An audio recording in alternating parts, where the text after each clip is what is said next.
Tayo po maglagay ng mantika. Dahil po tayo magluluto ng giniling. Tayo po ay maglagay ng bawang. Antayin lang po natin na mag-golden brown ang ating bawang. Tapos isunod po natin yung ating sibuyas. At ayan na po, naging golden brown na po ang ating bawang. Isusunod na po natin yung ating sibuyas. At saka po antayin lang po natin na lumabas ang kanyang aroma. At sunod na natin yung ating kamatis. So for today's video po pala mga Mars at mga Pars, samahan niyo po ako magluto ng pork giniling. Dahil po nung nakaraan pa po kami nag-taste ng giniling. So after po ng ating kamatis, nilagay ko na rin po ang ating grilled pepper. Kamusta na po kayo mga Mars at mga Pars? Si Ate Mars na po okay na dahil po okay na po lahat-lahat ng aking mga kailangan samputin sa school. So yun na po, imikos-mikos na po natin yung ating mga sangkap. Tapos po isusunod po natin yung ating giniling. So bali po pala ngayong gabi, dalawa na po kami ng bunso ko yung magkatabi sa pagtulog. Dahil yung panganay ko po is sumama po sa tito niya pumuntang Calgary. Monday pa po sila umuwi. So pinayagan ko na po yung panganay kong pumunta doon para po may kasama yung tito niya pumunta sa Calgary. So kaya dalawa lang po kami ng bunso kong anak yung nagbabanting dito sa kama. So ninaglagay ko na po yung ating pork giniling. Hantayin na po natin siya na mag-golden brown. And then po imetos-metos lang po natin na hanggang po mag-golden brown po lahat ng pork giniling na ating nilagay dyan sa ating kawali. Halo-haluin na po natin hanggang po sa mahalo yung ating mga sangkap. At ayan po, dinagdagan ko na po yung pork giniling natin kasi konti lang po yung yung nalagay ko. So nakita niyo po may bata pong maliit na nakasilip po sa video ko. Yan po yung pamangkin kong pogi, si Cardo Daurisay po, pamangkin ko. So,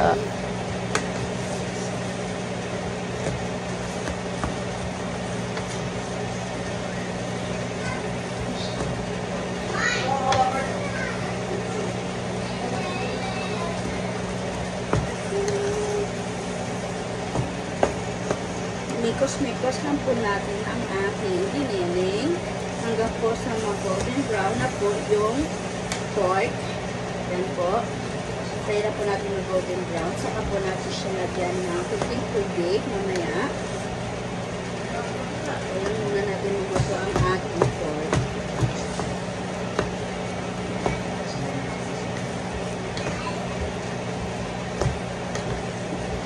Ano ito?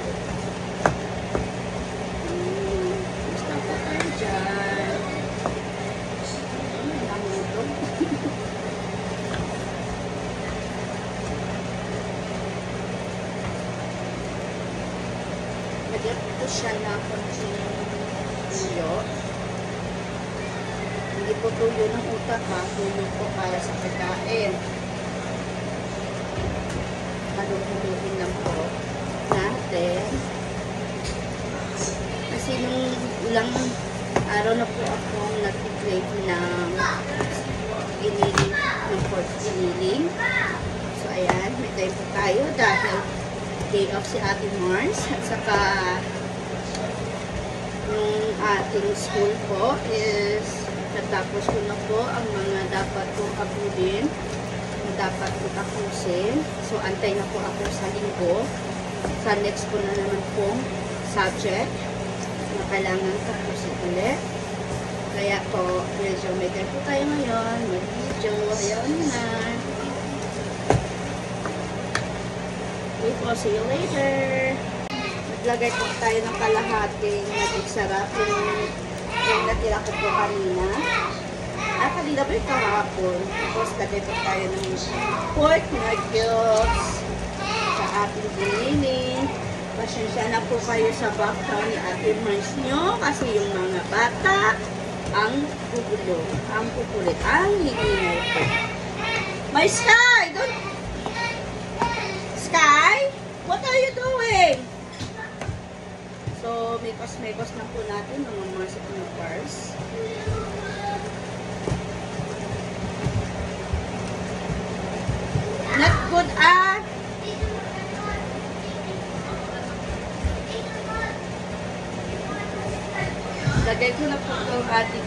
pagkapatatas para po sabay po siyang lumambot mamaya.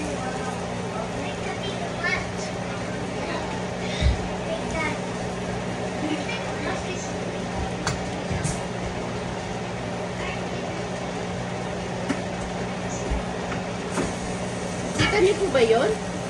Panganay ko po yung sexy na po. Sexy na po yung panganay ko. Uwi kasi na Pilipinas, kaya po sexy siya. Sana all sexy po, diba?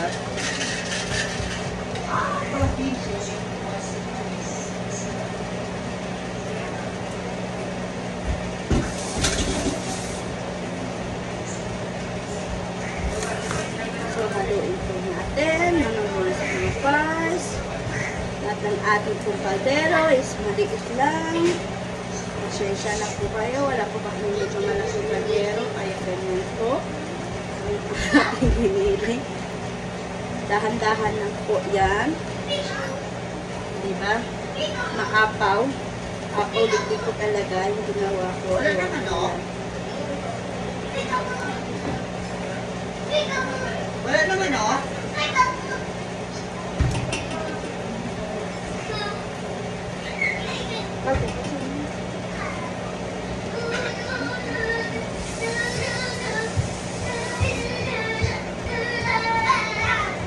So, maglagay po ako ng kalahati cup ng tubig para po lumambot ang ating karos patatas kasabay po ng ating giniling. Yan.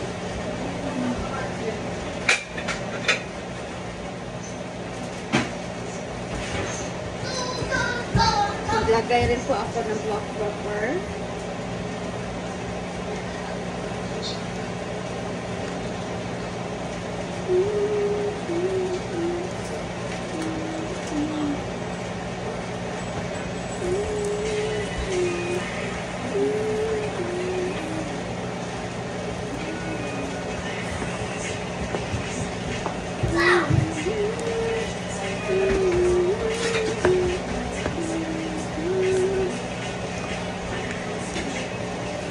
Kasi yung kapatid ko pong engineer is may pasok, may work.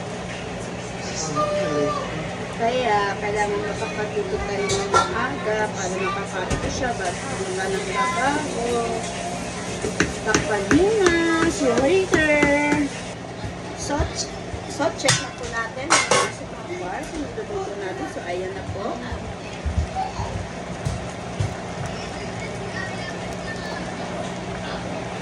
Dahan-dahan. Dahan-dahan po.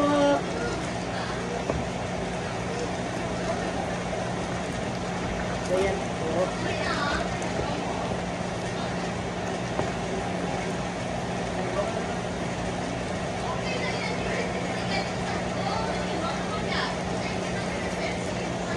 Pagkatgan ko po siya. Tuloy na konti.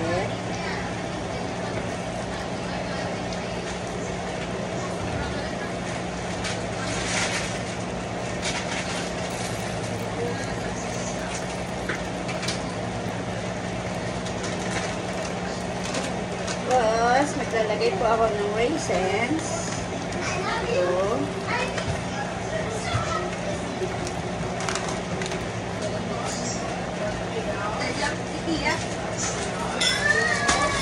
Sa toppings po. Processed po yung is namin.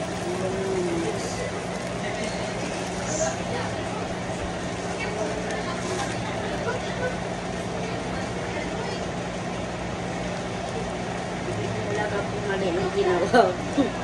Ito na po siya.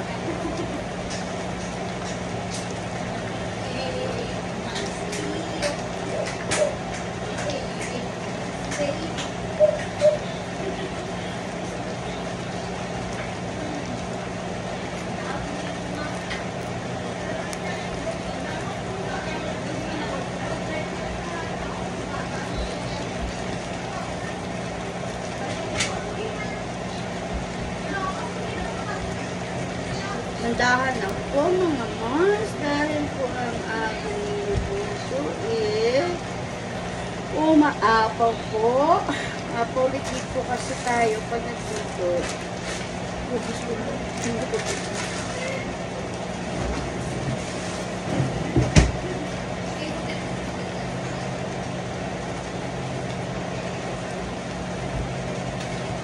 Maglalagay na po ako ng patis. Tag-chometer po ang gamit ng ating arms.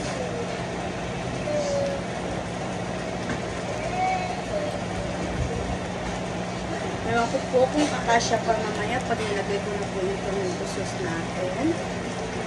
Hopefully, masya. Mapolitik po kasi tayo. Parami pa na. Biyasta na naman.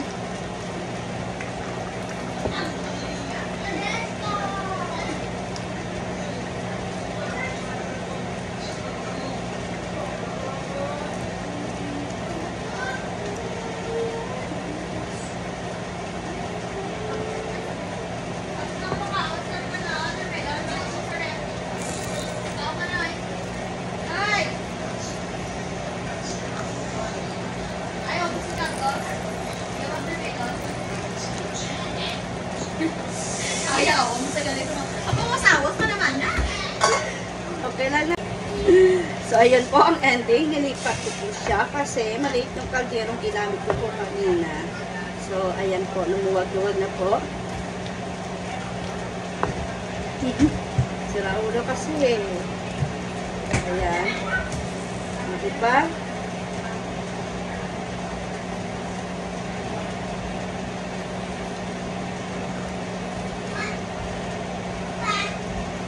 So, takpan ko lang po. See you later. So, ayan po. Lagyan ko lang po siya ng tomato sauce. Hindi ko namin sa first ko kanina. Kasi yung kalahati, ilalagay ko din po sa minudo ko next time. Kasi yung minudo ko po, nag-aantay po sa akin. Kaya po bumulutuin. Ayan.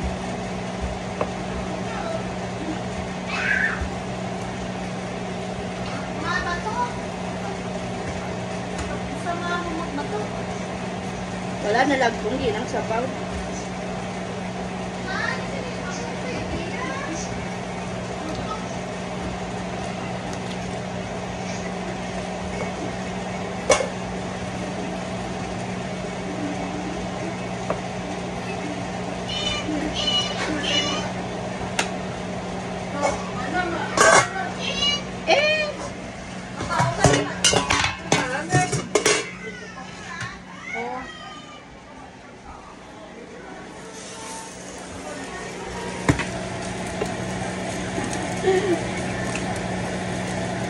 Nalipat ko tayo kasi maamoy po ang aking niluto. Nilipat ko siya nilagay ng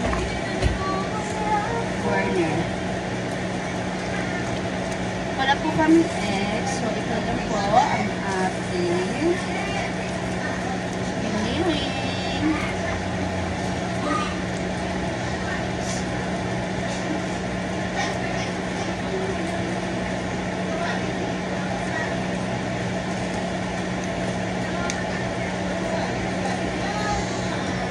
Lagyan ko siya ng isang kutsarang asukal. Ay, hindi. Dagdagan ko po rin yung dalawa.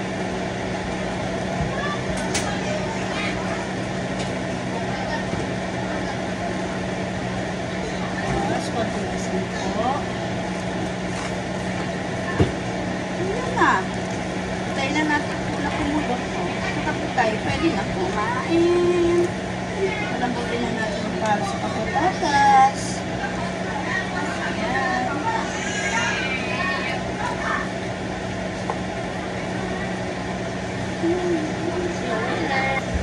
So, halo-haloin na po natin ang masa ng parts para hindi po masunog ang ilalim ng ating pinili.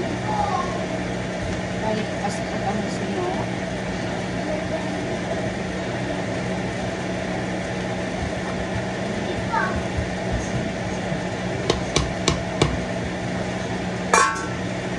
Tikman na po natin mamaya. See you later! So, tikman na po natin.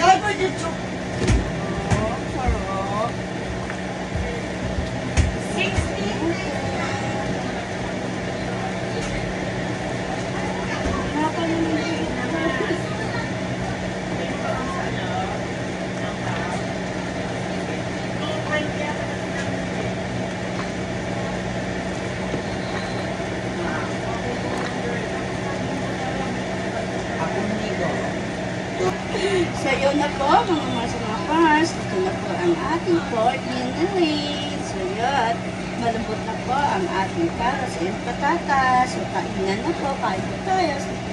Thank you for watching po. See you on my next vlog. Bye-bye!